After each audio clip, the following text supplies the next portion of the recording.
Hey, somebody needs to butter the toast. You have? Excellent. Good morning, afternoon, or evening. You are listening to The Professional Noticer. Hello, everyone. I'm Andy Andrews. Hey, thank you for making me a part of your week. My purpose here today and with every show we do is play the part of a best friend or a coach. I want to help you live the life of your wildest dreams by giving you access to the greatest mentors the world has to offer today. This week, The Professional Noticer is sponsored by Books for Veterans. The Veterans Administration in Washington, D.C. has asked for some Andy Andrews books, 10,000 of them. I'm personally donating as many as I can, but to reach 10,000, I need your help. What we're able to do to make that easier for you is for every $12 donation you make, a hardback book will be sent to the Veterans Administration for veterans, their families, and for employees of the VA. That $12 will cover the cost of the book, the shipping, and handling. Or you can purchase one of these awesome Books for Veterans t-shirts, and your purchase will include a book sent in your name. So whether you can make this a personal gift or a corporate donation, just go to andyandrews.com/veterans. This can be added to a website purchase done as an individual entry or in conjunction with the Books for Veterans t-shirt. Thanks very much for your support. Observations and answers, that's what we do here on The Professional Noticer. And as you know, we love it when somebody comes to the table with both. And we have that today. We've got a friend of mine who is not an old friend yet, but not really a new friend either. It's my preacher. Please welcome Ben Ragsdale, the pastor of the Flora-Bama Church. Absolutely. Thank you for having me. I'm so good. What an honor to be here. Thank you. How's your family? Fantastic. My wife, my 3 daughters, we started school last week, and man, we're all in now. It's moving pretty quick. Oh my gosh. Do you ever feel it? Did you like school? I hated it.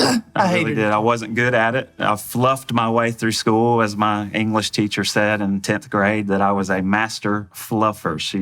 Any book I was ever asked to read, I never read it. I would just make it up, and of course she could always tell, and that's how I made it. Here I am. I'm a preacher now. I kind of did that too. Yeah. And I'm a fully grown adult, and Right. I still drive by schools to this day, and I go, thank God I'm not in there. Absolutely. Yeah, now I've got to help with homework, which that's a disaster. Yeah, I can't. I quit being able to do their math in the 4th grade. Absolutely. So, yeah, thank God for Google. Yeah. Oh, yeah, absolutely. Well, so, for those of you who don't know,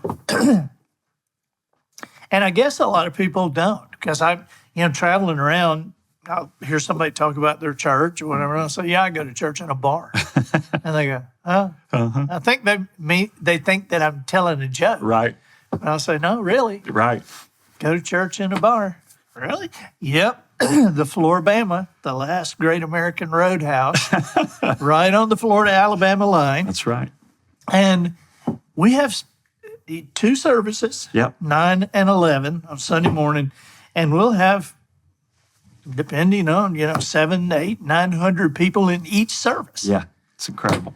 Yeah, it's amazing. So you've been here like a year. Yeah, coming up on a year. I got here in November of 24, and my wife and I, we've been in ministry most of our lives. I got saved, radically changed, and called into ministry as a 16-year-old. And so coming up on 23, 24 years now. Been in ministry ever since. And every part of our ministry journey, we would always end up in uncommon places, whether it's doing church in a middle school cafeteria or a theater or a YMCA building or a maximum security prison or now a world famous bar, right on the Alabama-Florida line. It's incredible the places he'll take you if you let him. Yeah. It's awesome. Yeah. And people ask about it a lot, because I think it takes me 4 or 5 minutes to convince them that I'm not kidding. Right. Now we have a worship leader, worship band. That's right. Yeah. It's a church, right? In a very uncommon, unusual place. But, when I started getting into church as a teenager, I would hear people preach sermons or say things like, well, if Jesus were alive today, he wouldn't be in this building. He would be out in the bars, or he would be on the street corners. He'd be wherever the hurting people are. Yeah. And that was one of the things that drew our family to be a part of this ministry, is we believe it's exactly what he would be doing. And he would be right there in the middle of all of it. And we get to do it every Sunday. I have a friend named Buddy Green, and Buddy wrote the music for Mary Did You Know? Yeah. Do you know who Buddy is? I know a Buddy. Okay. Yeah. And so, anyway, Buddy Green wrote a song. You can go on YouTube and find this, but he wrote a song and he performs it. It's called "Jesus Has Left the Building," and it is a great. I love it. Song. Yeah, Great song. absolutely. So, when we invite people there, how many times, Waffle House is right across from the bar, and how many times have I met somebody that's like, we didn't know what was going on in here, and somebody said it was church. That's right. We came in and sat down. Yeah. This is incredible. That's right. Yeah. You have people from all walks of life every week, people that may be familiar with church, people that have been hurt by the church and have made up their mind somewhere along the way they would never set foot back in a traditional church again. We have a lot of those. And we also have some people who have never been to church. Ever. And we say that every week. We tell people, doesn't matter how you got here, if you drove here, walked here, or woke up here, you're welcome here. And that's exactly right. You got people that, from all over the country, and you've seen it. Every week we ask people, who's here for the very first time. It's like 150 people every week. At least 150. There's people that are that's per service. Yes, and they're coming in. What's this all about? Is this real? You got every question that you can imagine. And every single week, they're checking out, how's this whole church in a bar thing work? And they leave changed. They leave impacted. There's people that view our services in Michigan, Wisconsin, Africa. It's amazing that this bar, it's known for a variety of things, but what it's becoming known for is the place that hosts the church. Right. On Sunday mornings, we call it all over the world. Worship on the water. Worship on the water. That's right. Because we baptize right behind there. Every Sunday. We have the only baptismal pool in America that has dolphins. That's right. Yeah. We dodged a stingray 2 weeks ago. Did you really? You don't get to do that in a lot of churches. No, that's not.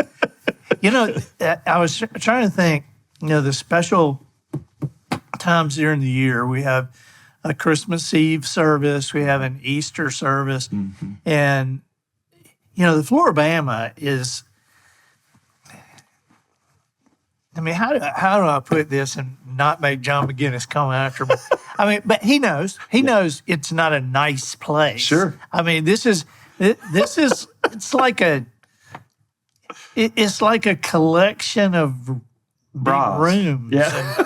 And, it's like, after a hurricane, they stood the boards back up again. Yeah.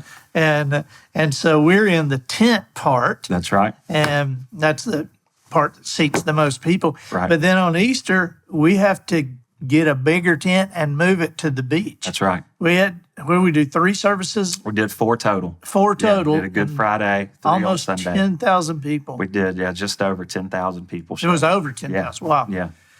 Sheesh. Yeah. We were all blown away.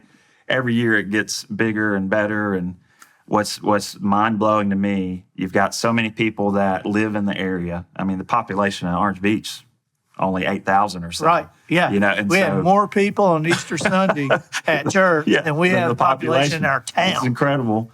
But you have so many that are coming from all over. We had people that arranged flights from Kansas City. They lived there, that came down to be a part of our service, to be baptized here, because at some point in their journey, they were changed because of this ministry. And so they went out of their way to be at church on Easter and to get baptized by our church on Easter. And you got story after story like that of people that go out of their way to be at big services like that, or even every Sunday, because we offer it. We've got people reaching out to us all the time of, hey, it's always been a dream of mine to be baptized in the Gulf.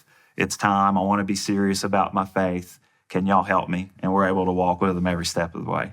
It's crazy. But we baptize every Sunday. Every single Sunday. Yeah. Every Sunday. And you get all walks of life and so many people. It's such an incredible opportunity to present the gospel and to teach things that maybe people grew up not hearing, Get a lot of Catholics that come through, so we have to teach on that and why we dunk you, why we go all the way under and stuff like that. So how many have you baptized on the most Sunday?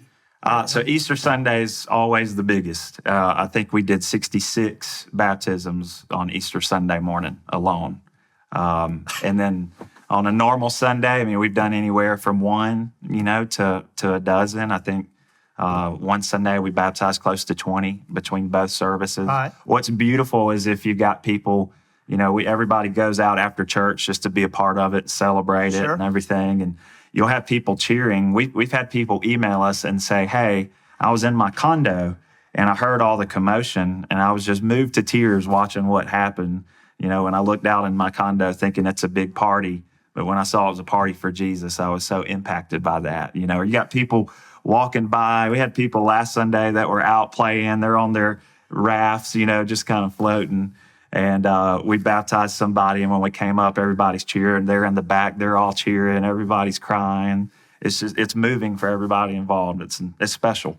It's special. But, you have 3 girls. I sure do. So having 3 girls,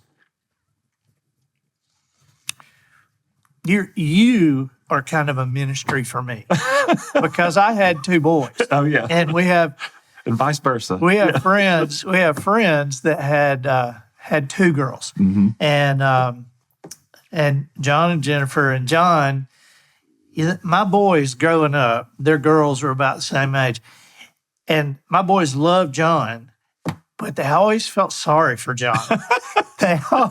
We would leave their house and they go, oh, man, poor Mr. John.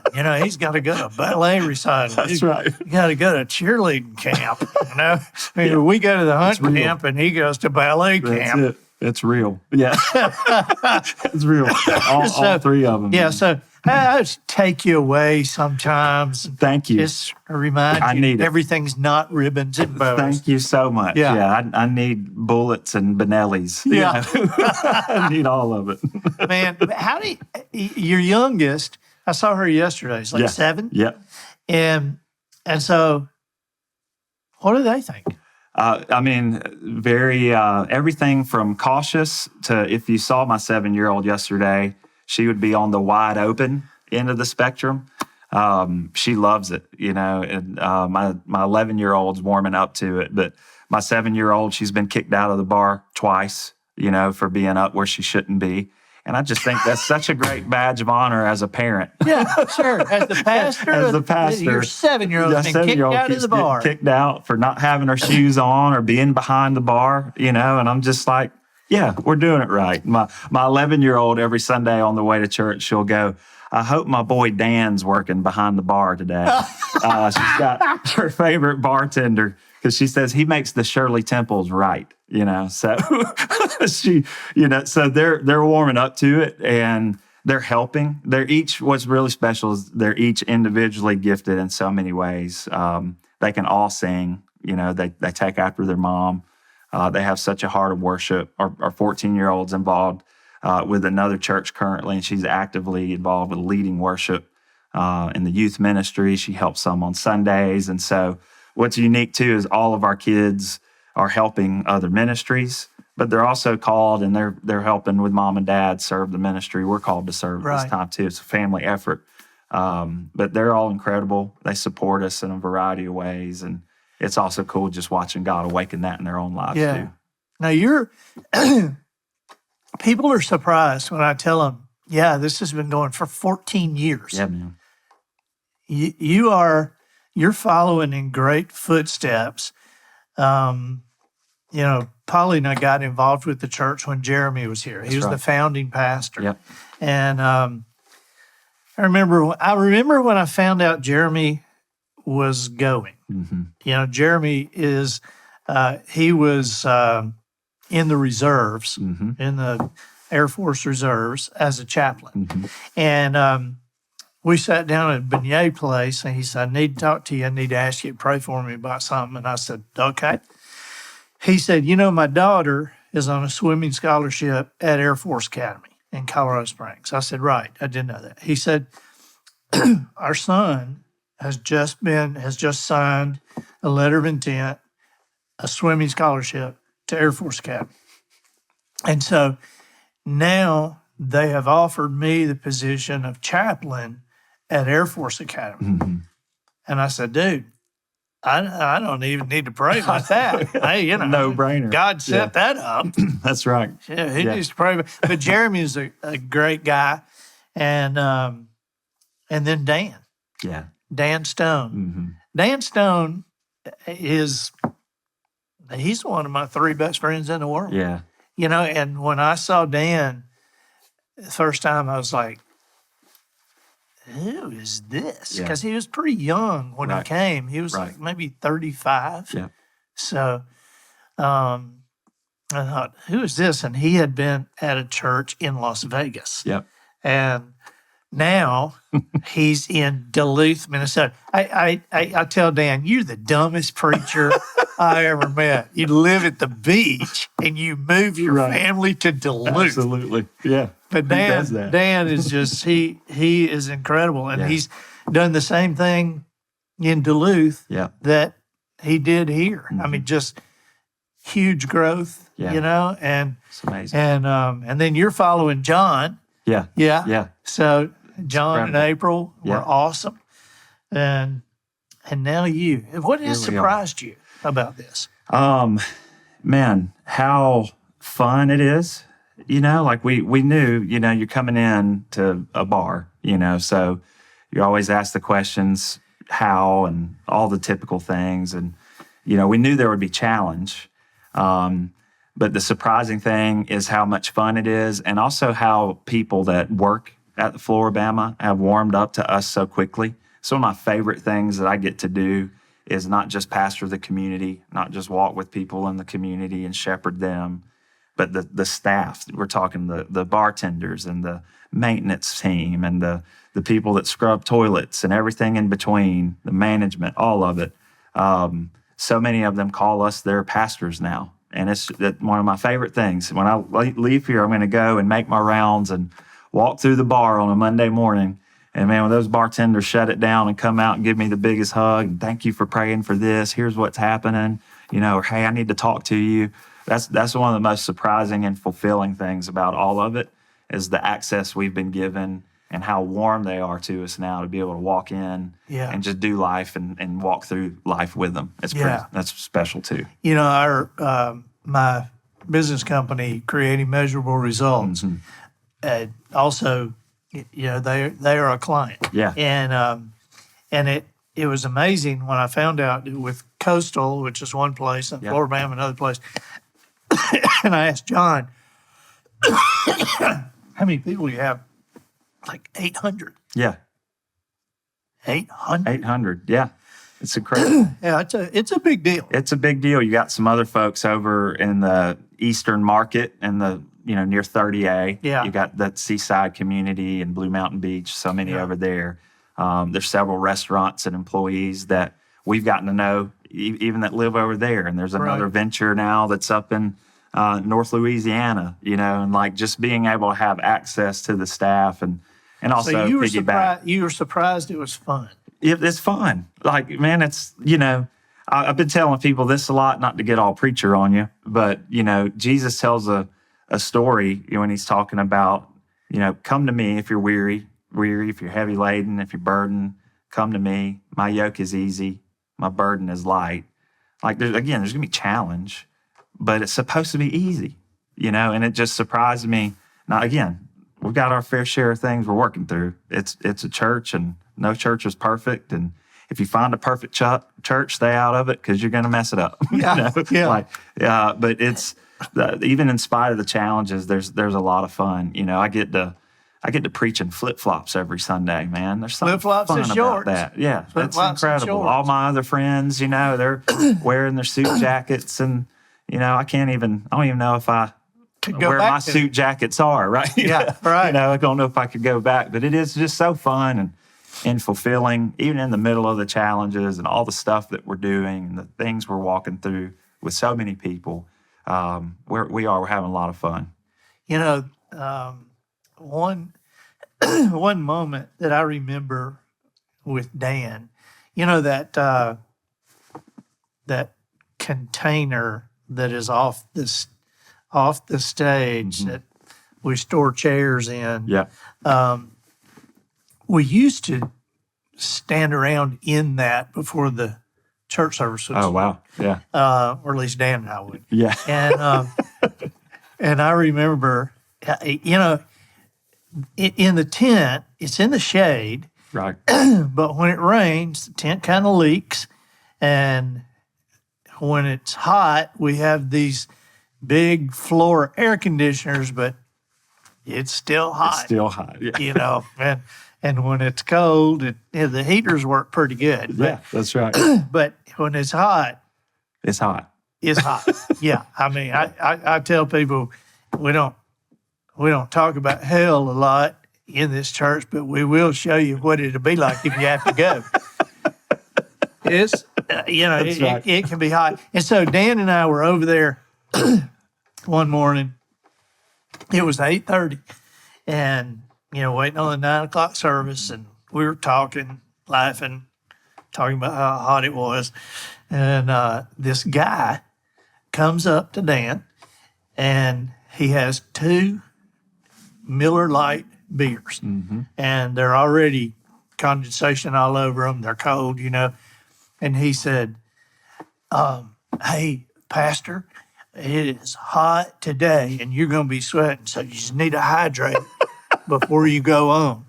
And so Dan said, yeah, thank you. And when he left, Dan looked at me and was like, he was serious. That's right. Yeah, he was serious. So to this day, I've got one of those. That's I've got awesome. it up on my bookshelf. Oh, wow. And Dan has one of them in his office. That's awesome. So, but how great that people can be that comfortable. And That's right. And we'll have, there'll be people that are dressed up like they were going to their church on Sunday. That's right. And then we have people that are, In their swimsuits. swimsuits. Yeah, exactly. And the upstairs restroom that's outside the listening room. There's the listening room or the main room. It's where Sugarcane Jane plays. That's right. And man, they were there Saturday. Yeah. I wish you'd have been able to. I know. I needed to. Yeah. But anyway, I was up there before going to church one day, and I was about to go in the bathroom, and I see these 2 big bikers going in there. And I mean, they had chains and big boots and leathers and all of this. And I thought, do I even go in this restroom with those guys in there? I mean, they were scary looking. And then when they came out, I went in. And when I came out, they were still standing on that upper platform up there. Wow. And one of them said, Mr. Andrews. I said, hey. He said, are you preaching today? I said, no, not today, buddy. He said, when are you preaching again? I said, whenever Ben asks me, that's when I do it. And he said, we just love this church. And I'm like, That's so okay. good. Yeah. And I took a picture with him. I wish I had that. Yeah. I took a picture with him because I was like, this is our congregation. They're on our side. That's right. Oh, my God. Yeah. You never know who is going to walk in and out of there. I mean, we've had everything from, country music artists and celebrities to New York Times bestselling authors. You got all of these people. And then we tell people it's like going on a missions trip every Sunday. Yeah. Every single Sunday. Not just because of the 100 million degree heat, but, you never know who's going to walk in there. And it just, all walks of life, all ways of society. You got people that are hurting. You got people that are looking for something. And I just love how God meets them right in the middle of all of it in a very unsuspecting, uncommon place. And man, he just, like a 2x4, he hits them every week. It's beautiful. It really is. it's something I have been proud of for 14 years. Yeah. So so it's become, I think, a little bit of a bucket list thing. Yeah. For people. I think so. That vacation down here, Right. or that are within reach or coming through. Right. It's become kind of a bucket list. It's like, somebody went to New York City. Did you see the Statue of Liberty? Oh yeah, yeah. Yeah. And if you go to where Sydney, Australia. Yeah. Did you see the Opera House? Right. Yes, I did. And if you come to Orange Beach or Gulf Shores, did you go to church at Flora-Bama? We had a guy at the Vatican. We had a lady send us a story. She was wearing a shirt that said, excuse me, I think it was like Spanish Fort, Alabama. So it was like her school shirt. And there was a guy that was also there at the Vatican. And he noticed her shirt and he said, well, where's that in Alabama? I've been to Alabama. And she goes, oh, it's a little small town. It's kind of near the coast, if you're familiar. And he goes, well, I was just there on the coast. I don't even know where he's from originally. But he was like, I went to a church service at the Flora-Bama. It was Easter Sunday.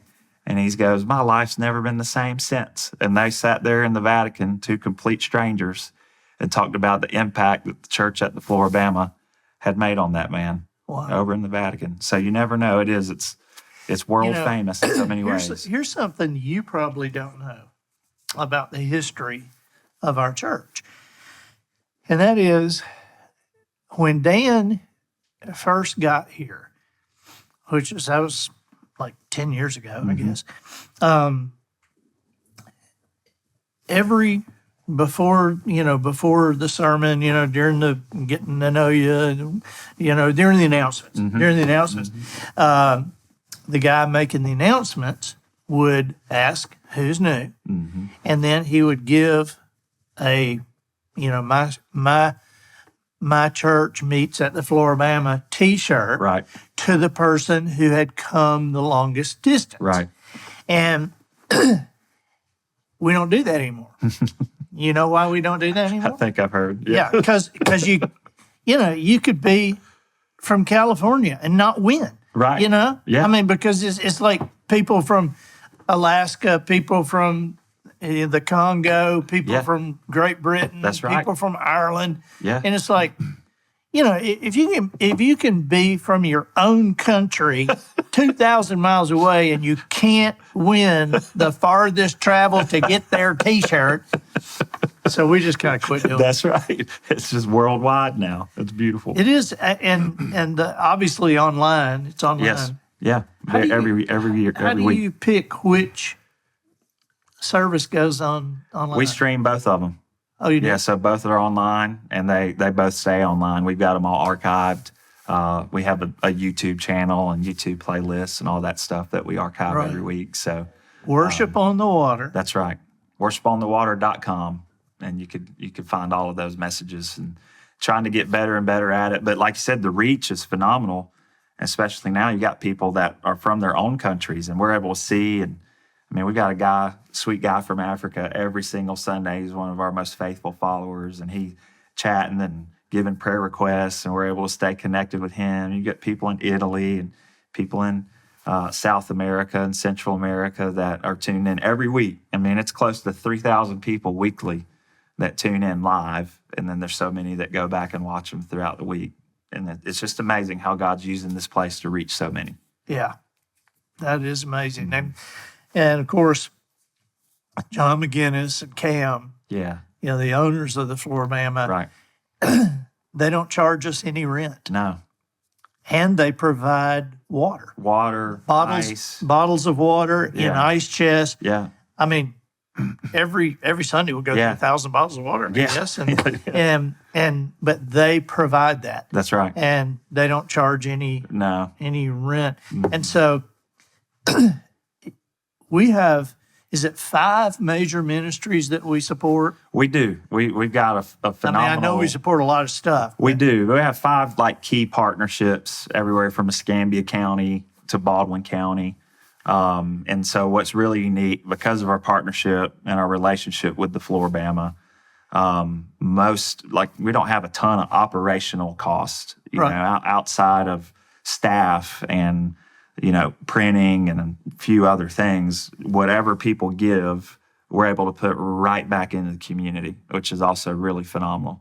So whether that's we just raised a lot of support for 50 different families for going back to school. We were able to make sure every single need was covered for some of those kids that didn't have anything.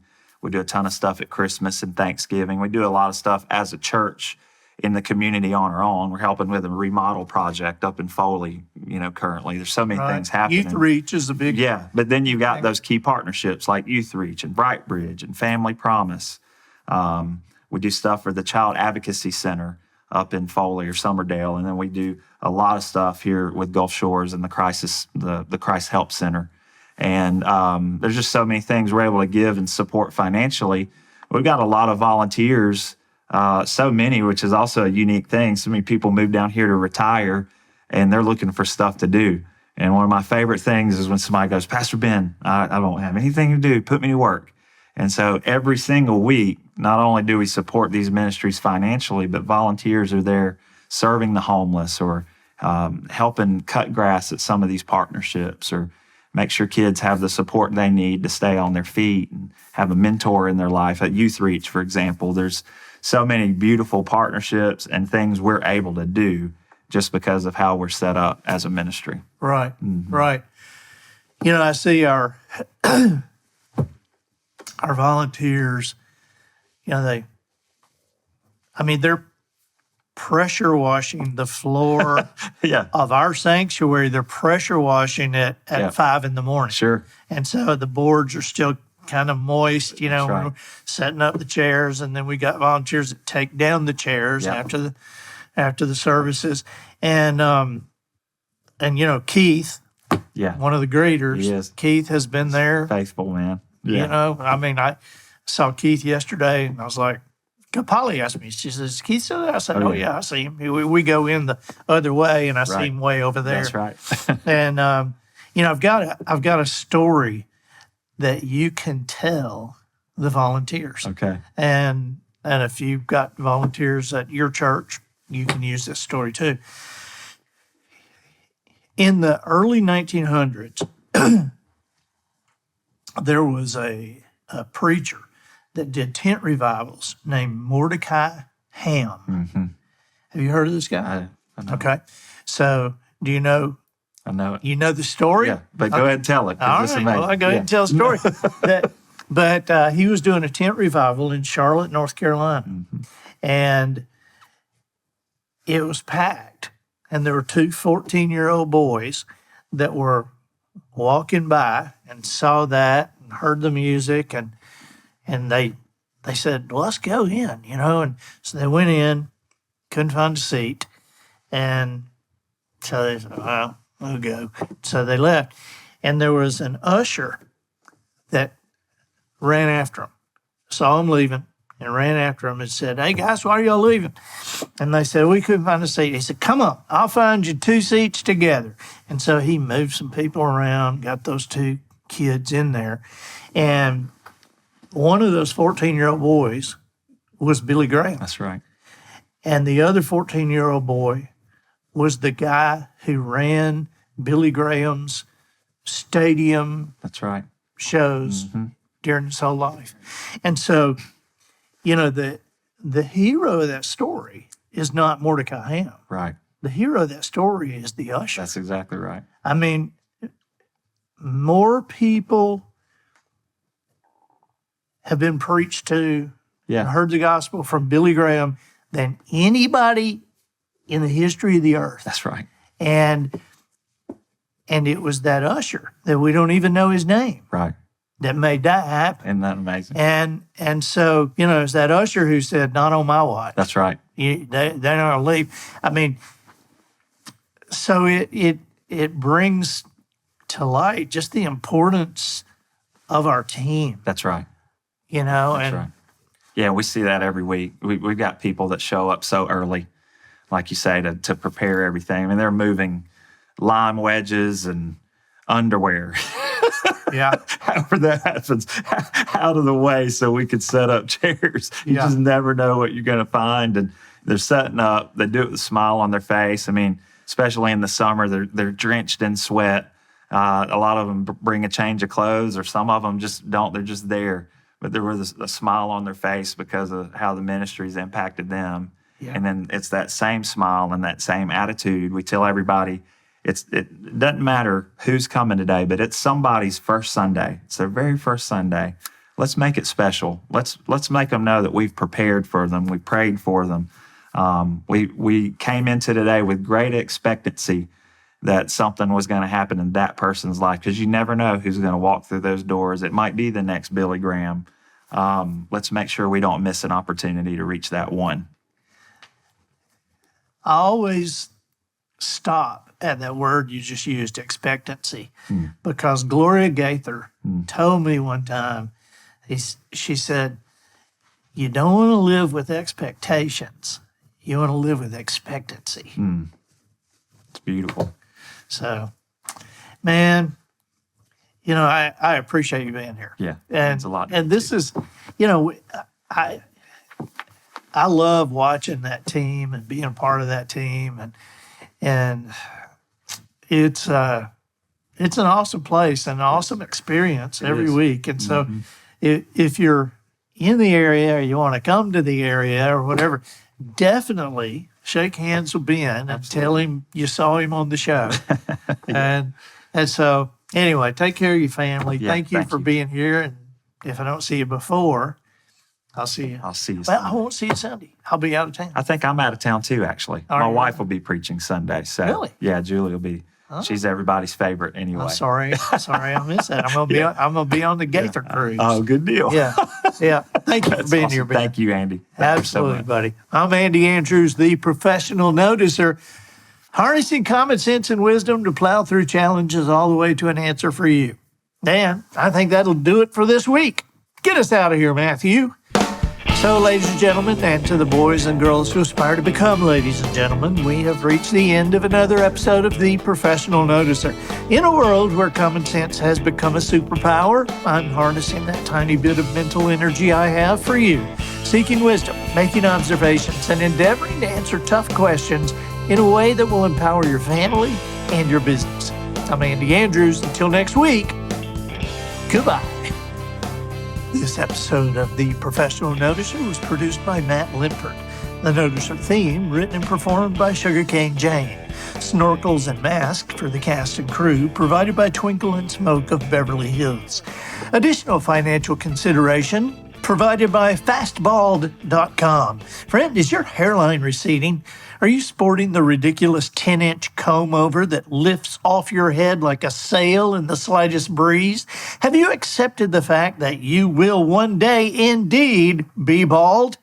It's time for you to go online and let fastbald.com help you along. Fastbald.com is a proprietary powder you mix with your shampoo. Not only will fastbald.com literally rinse what's left of your hair away with one application, its low-density acid compound will damage any remaining hair follicles to the point of inactivity. Think about it. You've had your last haircut. You've groomed your comb-over for the final time. From now on, just put lotion on your head. You'll be good to go. Right now, fastbald.com is half price with the discount code YuleBrenner. One package of fastbald.com and your new look is achieved. And for those of you who would just rather be bald, this is an answer for you. Think of all the money and time you'll save. No more haircuts, no more blow drying the sides of your head. Go now. That's fastbald.com.